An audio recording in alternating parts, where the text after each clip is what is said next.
नमस्कार दोस्तों, कैसे हैं आप सब। मेरे मन में कुछ ख्याल आ रहा था जो मैं आपसे शेयर करने की कोशिश कर रहा हूं। दोस्तों, जीवन में कभी कभी कुछ ऐसे पल आते हैं, कुछ ऐसा टाइम आता है जो एक जीवन का मोड़ होता है।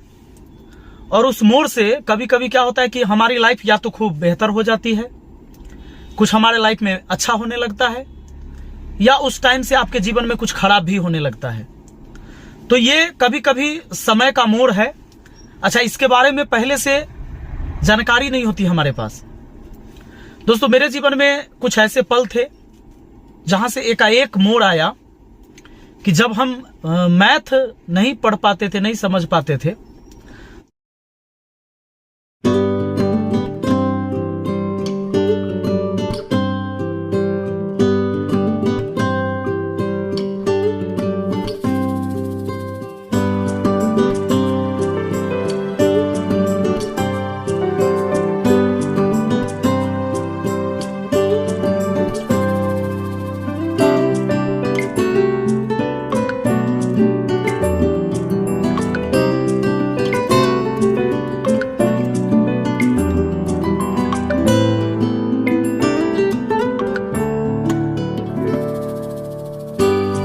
फाइनली अब हम आपको मिलवा रहे हैं अपने गुरुदेव से, जिन्होंने मेरी जिंदगी को बदल दिया था।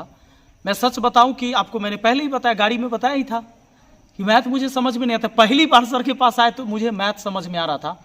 तो गुरुदेव, सबसे पहले मेरा प्रणाम स्वीकार करिए और इसी तरह अपना आशीर्वाद आप मुझे देते रहिए। लगातार आशीर्वाद रहता है हमारा। और आज हम इस स्कूल में बैठे हुए हैं, तो मैं चाहता हूं ना कि सर से कुछ बातें जानूं। इतना कभी भी मुझे बैठकर बात करने का मौका नहीं मिला कि हम कोई वीडियो बनाएं और कोई बात करें। लेकिन स्पेशली चूंकि सर आज हमारे बहुत सारे व्यूअर आपको देखेंगे, तो सबसे पहले तो हम एक बात जानना चाहते कि जैसे आप पढ़ाते थे हम लोगों को, जनरल कंपटीशन वाले बच्चों को आप पढ़ाते थे, कंपटीशन की तैयारी कराते थे, इतनी अच्छी संस्थान चलती भी थी, इतनी ज़्यादा भीड़ होती थी जिस समय हम पढ़ने आया करते थे। तो अचानक ये स्कूल में आ जाना और कोचिंग वोचिंग अब छोड़ के अब स्कूल में लग जाना, बच्चों को पढ़ाने, ये क्यों आइडिया आया एकाएक छोटे छोटे बच्चों को पढ़ाने के लिए? बात हम बहुत पहले सोच लिए थे। 2012 में ही हम जमीन लिए थे, यहाँ पे खरीदे थे। अच्छा। और हमारा शुरू से उद्देश्य था कि हम स्कूल खोले, है ना। तो मैं यहाँ स्कूल के दुनिया में आ गया और स्कूल चलाने लगा, ताकि हम तो एजुकेशन फील्ड का आदमी है, दूसरा काम हमसे कुछ होता भी नहीं, इसीलिए इसी में लग गया। तो सबसे पहले मतलब इसमें हमको ये जानना है सर कि हम लोग को जैसे तोड़ तोड़ के एक एक बात समझाते थे, तो आप तो स्कूल में पढ़ाते नहीं, आप तो पढ़ा नहीं पाएंगे, आपके पास वो टाइम नहीं मिलेगा, लेकिन आप अपने टीचरों से बात करते होंगे कि वो शैली जो आपके अंदर था, वो टीचर को हम ट्रेनिंग देते हैं। सच जैसे हम क्लास में तोड़ तोड़ कर बच्चे को सच में ऐसा होता है? सच में होता है ऐसा। हमारे यहाँ जितने भी टीचर पढ़ाते हैं उनको हम स्पेशली एक हॉल में बैठाकर जी पहले हम पढ़ाकर उनको दिखाते हैं कि पढ़ाया कैसे जाता है। सर, अगर ये बात सच अगर है, और सच होगा ही, आप मुझसे कभी झूठ थोड़े बोलेंगे, आप गुरु हैं। अगर ऐसा है कि आप ट्रेनिंग देते हैं अपने टीचरों को, तो निश्चित मुझे नहीं लगता किसी बच्चों को परेशानी होती होगी किसी चीज को समझने में, सीखने में। और एक चीज मैंने नोटिस किया था यहाँ पर आपके बोर्ड पर कि केवल ये 30 जो लिखते हैं, इसका क्या मतलब है? अपने बच्चों को दे सपनों की उड़ाना, केवल 30? केवल 30 का मतलब है कि मेरे यहाँ हर क्लास में 30 ही बच्चा हम लोग लेते हैं। ठीक है। 31वां बच्चा का एडमिशन नहीं लेते हैं, क्योंकि बहुत बच्चा ले लेना भी ये नहीं रहता है ना, उसको पढ़ाना भी है ना सही से जी। इसीलिए हम लोग कम बच्चे लेते हैं प्रत्येक क्लास में, उस पर विशेष फोकस करते हैं। यानी एकदम लिमिट है, 30 से ज्यादा नहीं हाँ। होगा एक क्लास में? एक क्लास में 30 ही बच्चा लेते हैं और उसी पर पूरा जोर शोर से मेहनत करते हैं। हमारे यहाँ नवोदय नेत्रहाट सैनिक का भी तैयारी इस वर्ष हम करवा रहे हैं। अच्छा। और हॉस्टल का भी सुविधा है, बहुत और बढ़िया। एकदम वेल फैसिलिटी है, जैसा बच्चे को रहने के लिए व्यवस्था होना चाहिए। तो सर, खास के मैं ये कहना चाहूँगा कि जो चीज़ें आपने कहा कि नवोदय नेत्रहाट सैनिक स्कूल की तैयारी के लिए आप यहाँ करवाते हैं, आवासीय भी व्यवस्था है, तो खासकर चूंकि हमारे जो व्यूअर या बहुत सारे ऐसे ही लोग जुड़े हुए हैं जिनको शिक्षा से मतलब है, चूंकि हम लोगों से वैसे ही लोग जुड़ते हैं, तो अगर अपने बच्चे को यहाँ कोई भेजना चाहते हैं जो दूर दराज से भी हो, तो क्या उनके लिए भी सुविधा है यहाँ? एकदम पूरा ऑल फैसिलिटी है बच्चे को। ये सेशन अभी चालू करने वाले हैं आप नवोदय नेत्रहाट में? नवोदय नेत्रहाट हम इसी साल से स्टार्ट कर रहे हैं जी। हालांकि हमारे यहाँ बच्चे को हम लोग 1 क्लास से ही जी ये माइंड में रखकर तैयारी करवाते हैं जी कि आगे चलकर बच्चे को यूपीएससी का तैयारी करना है, बीपीएससी का तैयारी करना है, नीट का तैयारी करना है, आईआईटी जेईई का तैयारी करना है। तो ये बचपन से ही उसी पैटर्न पर हम लोग काम कर रहे हैं जी कि आगे चल के बच्चे जो है पूरा कंपटीशन फाइट करे और कंपटीशन उस समय उसको ये न लगे सिर्फ और सिर्फ हार्ड मेरा चीज है ये। सिर्फ और सिर्फ मेरा एक ही उद्देश्य है, जी बच्चों को फ्यूचर में अच्छे जगह पर सेट करा देना।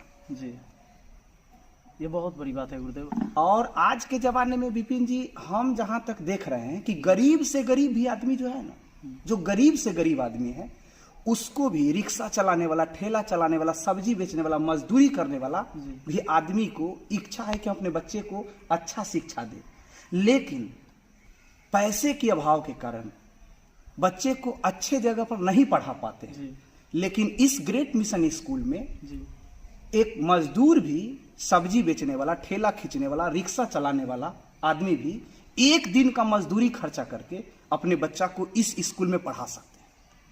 ये तो मैंने जब स्कूल देखा था तो मुझे भरोसा नहीं हुआ था।